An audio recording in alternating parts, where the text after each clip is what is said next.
Oh, we just barely missed it by literal seconds. Here we go. Alright, so you guys are going to see a couple barcodes here. Have fun with that.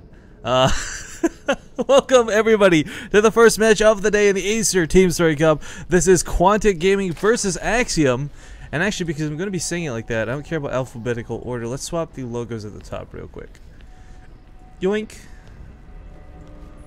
Yoink. There we go. Alright. Now, these are a couple barcodes, but if you don't know, this is Venus and Impact. Two of the newest players on each of the teams. And let's get into proper introduction. So spawning here in the lower right corner of the map, this barcode Zerg player. He's blue. He is the newest addition to the Axiom family. It is Impact. And his opponent in the upper left, one of the newer additions of Quantic Gaming, it is the Red Protoss, Venus. Now, of course, as stated earlier, Nathanius is actually also casting this as well, and hilariously enough, the first time I ever cast Venus was actually with Nathanius. We cast this best of 9 Root versus Quantic Gaming match, none too long ago, I think a good couple months ago actually at this point. But Venus at the time had like literally just joined the team. None of us even knew who he was. We had no idea that he was a Korean player, that he was from Kespa or Pro League or anything like that. We had no idea who he was. But Venus showed himself pretty darn good. He killed like, I think, 4 Root members without making it look difficult at all. So definitely a good Protoss. Question is, how good is Impact? I've not had the opportunity to see him play yet. I've not had the opportunity to cast him yet. I don't know what potential this guy has. But for Axiom to pick him up, you gotta bet that he's gonna be good. Now, fun story while we wait for the game to get going here. Looks like, well, actually, this is going to be 3 hatch before pool. Oh, this is going to be 3 hatch before pool. A little bit of a greedy opening here in Akalon Waste, but he's going to get away with it. This was not a gateway expand. This wasn't a Forge Cannon Rush. This is a Nexus into a Forge for our Quantic player. But anyway, so for those who don't know, when we were in the lobby of this and 2 barcodes joined, the admins are basically like, hey, could one of you swap? So Impact's like, sure. He logs off, logs back on to another barcode. So if you guys can take, if you can't take a wild guess and figure it out, we are on the Korean server. I don't think I've seen so many barcodes. I don't think there's as many barcodes on Europe and North America combined as there are on the Korean server, but a funny start to the day at the very least. Now, it is a best of 9 format, and if you guys have never tuned into the Acer Team Story Cup before, there are some very unique rules to this best of 9 format. Number 1 being the fact that there are jokers for each of these teams. I don't believe Axiom actually has one. I could be misspeaking because I haven't had the opportunity to cast a lot of Axiom matches yet, but I do know Damaga is one of the jokers for Quantic Gaming. And that kind of makes this a little bit scary to think about. I don't, again, maybe Impact all kills. Who knows? We have yet to see the day get too far away, but you know, Axiom's got a lot of Terrans, and if Quantic Gaming has Hyun and Damaga in their pocket, whose ZVTs are pretty much unparalleled right now, they are incredibly good with their ZVT, this could spell a bit of trouble for Axiom. But we're not there yet. That's way too far ahead to be thinking about. Just something to consider in your back pocket. Whereas, like, maybe the first couple matches go poorly for Quantic. They've got such powerhouses kind of just waiting to come out. And let's not forget Huang Sin's available as well. An excellent Protoss player. But Crank, Ryung, I mean, there's definitely good. This is what I love about the Acer Team Story Cup. There's no bad players on any of these teams. Even the team that's in last place, Empire Ents, Happy, Kaas. Like, we've seen some of Braddock, Elfie. We've seen some of the best games come from Empire Ents, even though they've won zero series in the season. So it always puts a smile on my face when I know that we can cast the Acer Team Story Cup. Now, Stargate is going to come down, has been revealed to Impact, but this is nothing too this is nothing out of the ordinary, is what I'm trying to say, sorry. As this is kind of the Korean metagame right now for PvZ. You get Phoenixes on the field one way or another, whether it's initially or whether it's a little bit later on. So Impact's certainly going to have had experience dealing with this. Big question is, does he put down 2 Sport Crawlers or 1 at each base? It really feels a lot of the time players who go for the 1, they're just trying to, they're tentative on committing to defense, but 2 really seals the deal. It makes sure no Phoenixes will harass you whatsoever. I mean, you might still lose a drone or 2, but you gotta consider that second Spore Crawler is worth the lives of like 8 or 9 drones and maybe your queen even. But again, taking that 3rd hatchery so early. Well, actually, hang on, no, I guess he didn't take that early. My bad. I called 3 hatch before pool, but I just assumed, and that was a mistake. As a caster, you should not assume. You should make educated guesses.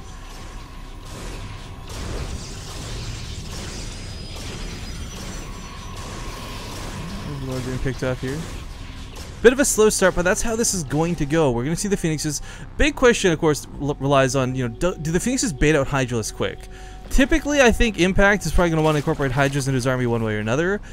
But by seeing the Phoenixes available, he's probably going to get them out just that little smidgen extra quicker.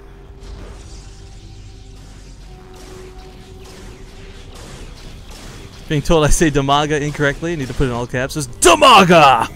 Damaga! There you go, Tins. I hope that's better for you. Shoutouts go to Jagtris, Kakarot Saiyan, and some of the other regulars like Ronsky and Chad. I hope you guys are having a fantastic morning. We're just getting our day started here. But so are these players. Again, a pretty passive game so far. But now that the Phoenixes are available, now that we got layer finishing up, we're going to see the tech paths start to diverge slightly, and we might see some aggression start popping out. Now, not too many Spore Crawlers at each of these bases, just one at each for now. Will that be enough to really shut this down? Of course, the Phoenixes can camp the Geyser if they need to. Queen is going to camp the Spore Crawler to try and stay alive, but once you've got 5 Phoenixes out, you can even dive a Spore Crawler to take out a Queen pretty easily. Phoenixes, of course, very quick, very mobile, get in and get out without taking too much repercussions, but for now, not really doing much. Could still pick off drones, but gonna just save the energy for now, I guess. No Hydralisk Den yet, despite the layer. He is going for the range upgrade, so it will eventually be Hydralisks, but there we go, now coming down.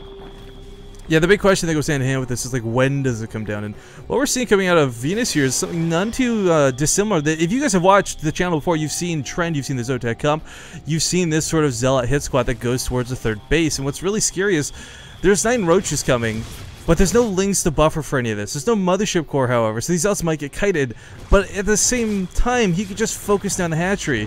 Either way, he's going to have to take this fight. There's no real retreating out of this.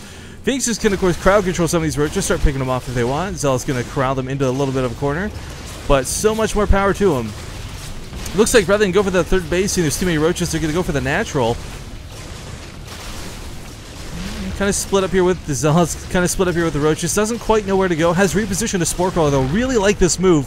Puts it right underneath the Phoenixes. They are going to take some damage, but meanwhile, heading into the main, Zealots could hold position in the mineral line. Might get a couple of kills here. Kind of hard to see underneath the Overlords, of course. Trying to get you guys a better view.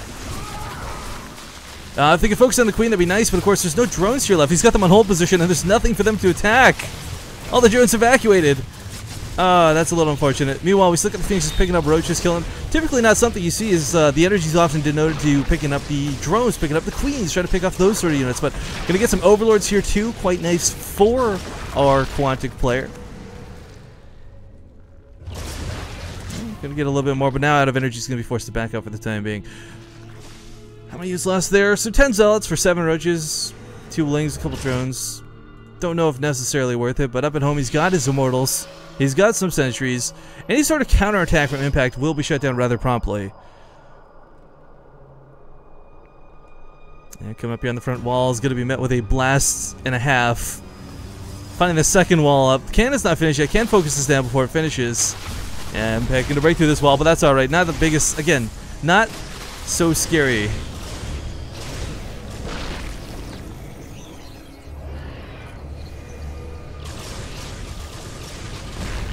Colossus finally making their way onto the field, but this is nothing you wouldn't expect. That's why we see Venus already throwing down, or sorry, not Venus, Impact already throwing down the Infestation Pit. Gonna get that Hive up rather quickly in order to get those Vipers out in the field, because right now, with just Hydras and Roaches in play, it's a little difficult to use this against even small amounts of Colossus, even if they don't have extended thermal lance. But Force Fields, of course, again, gonna hold this wall, give him plenty of time to get that first Colossus. So gonna lose a couple gateways. That sucks, but at the end of the day, he's still fine. And of course, let's not forget these Phoenixes are a huge threat to those Hydralisks. Impact does have to be careful. These are light units that get shredded to bits by the bonus versus light. Oops, sorry, that's an Immortal. Trying to show you the Phoenix damage.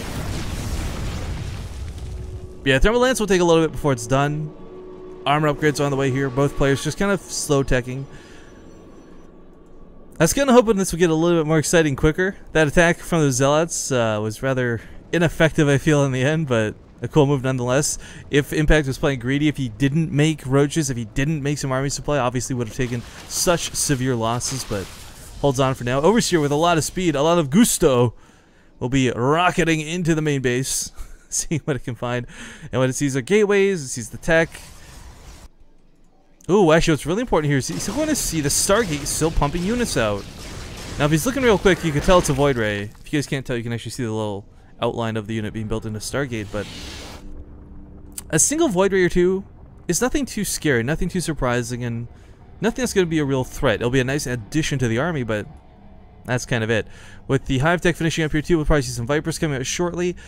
What I would love to see is Templar, and oh, we actually do have Templar Archives. I'm just stupid, blind, can't see it. Templar Archives is going to be fantastic. You get Templar out for the feedbacks. If you get Storms, Hydralisks can, well, just die. But also, let's not forget, Archons are never a bad thing to have in your army versus a Zerg player. But 5 Vipers going to be coming out of Impact here, lickety-split. The advancement of the creep here is really important. Kind of wish you had a little more creep. That way you could start leapfrogging the Spore Crawlers forward. But, alright, some harass still going off here in the main. How many workers killed? Got about 16 so far. Not bad. Not really getting a whole lot, but still pretty good. At least he's not letting Impact just sit back and pull up to this unstoppable count. But with air upgrades on the way, I'm wondering if he's just going to make a wave of Corruptors to try and wipe out the Colossus. If he does, then these Void Rays are going to be like, surprise. If this is for like a quick Muta swap later on, that could be fantastically cool to see. But, oh boy.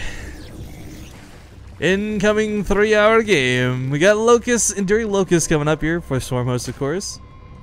Initial wave of Hydralisk and Roach will do a lot of damage, but now he's going to want to start clearing up his supply, Impact that is. So as his tech starts finishing up, as he gets ready to get those either Corruptors or Swarmhosts on the field, he's going to start throwing away these units, but not for free. He's going to try and take the army out with him, and that's a big part of those Vipers. But of course, the Vipers have to be careful. There's a lot of Phoenixes here. They're here to zone them out. So are the Void Rays. But Void Rays, Colossus, Immortals, these are very vulnerable targets, and Storm is not quite done. So perhaps the engagement coming a few seconds too early. Storm now finished. We're going to see some Storms go down if Impact pushes into this. Fighting on the ramp could be his worst enemy, but some nice feedbacks. A beautiful Storm goes off, and the Colossus is abducted. Phoenix is going to not go for the Hydras, but instead go for the Vipers. I really like this choice. Going to lose his Phoenix, though, for this. Not sure that's worth the cause, but Impact loses everything here. But at the same token, that's okay. It's kind of what he wanted to do, and we don't actually have Corruptors coming out, but instead it's going to be a huge Mutalisk dedication. Now, a lot of this, I think, is reactionary. If he didn't pick off almost all the Phoenixes, and if he didn't see that the Stalker count was almost non-existent, I don't think this would have been a Mutalisk transition. In fact, we probably would have guaranteedly seen like 20 Swarmhosts come out instead of 23 Mutalisks. But 23 Mutalisks dancing around Spine Crawlers, even without Abducts, even without those Vipers, he's going to have a lot of fun dealing with this. Now, of course, there's only an Archon. He's got some Storms available. Mutalisks are so quick, they don't really take much damage from a Storm. They just get in and out as quick as possible. But the Phoenix count is just too low to be deterred by this. And not even going to fight the army head-on. Impact going to go across the field and realize, oh no, there's no static defense at all. And even if he warps in Stalkers, that's not going to cut it. He does not have Blink. There's no Blink for our Protoss player. Venus going to lose so many gateways here. Not gateway, well, they're depowered, I should say. But looks like this has triggered a bit of a base trade. Bit of a base race, I should say, not even a trade. Or is he going to recall? He's going to have to do something. He either has to go all in right now and try and race Impact, or he's got to recall immediately. He can't do both. Meanwhile, it looks like Phoenixes are going to try and defend, but of course Phoenixes, even with a perfect micro, have trouble dealing with this many Mutalisks. So going to knock down a lot of the important tech. Colossus still here at the natural. Zealous just shredding everything, and this is, in fact, a full-on base trade hype! As we do have this happening on Base Trade TV, always fun to see, but for the first game of the day, a little unexpected. However, Zealots warped in at home are a little bit useless against these poor Mutalisks. Or not poor Mutalisks, these very scary Mutalisks. In fact, we got about 5 more coming out. Spire should get knocked down. Where is that Spire? It is going to go down here in just a second, but Impact is losing just about as much as Venus is. The problem is Venus, he's got no probes escaped on the field. He's got 2 probes available. Where are they? Okay, one probe made it across the field. He is going to have to build something. He can build an exit, he's got money for it, but with all the creeps spread down, he actually can't afford to do it, so he may be forced to make an assimilator, depending on how this goes. But the trade is looking a little unfortunate, as I don't know, once he's done clearing up the base, this is so many Mutalisks. This is 31 Mutalisks, and there's no more Phoenixes available. I don't know that he can fight this. Venus, that is. Even if he gets all of his units together, he's got no Storms left. The Archons are, I don't know, question mark, so he does have a couple Storms available. My bad, didn't see that Templar, but reality is I'm pretty sure Impact just secured this game. However, looks like Venus actually holds on at home. What? 2 of these Nexus left alive. His production has been cut to bits. And of course, he's not going to be reproducing anytime soon, but yeah, there's no answer for the Mutalisks. There's just no way. If he had like triple Stargate and a bigger bank, maybe he could make some Phoenixes in time, but the Mutalisks are too much. The Mutalisks are too strong. Impact There's nothing to shut this down. His new base is, of course, still got some mining going on. He's not out of the game yet. One Archon, a couple Storms, and then another Archon. A couple Void Rays, this Mothership Core. Guardian Shield will help reduce the Glaive Worms, I guess, but... Oh no, he lost his Cyber Core, so he can't even make a Stargate. Does he even have the time? I don't think he has enough time. Boys and girls, I think Impact has won this, but knock on wood, because it's not over yet. We'll just stay with the Mutalisk Flock for now. Because this is going to dictate the rest of the game. I don't even need to observe from this point on.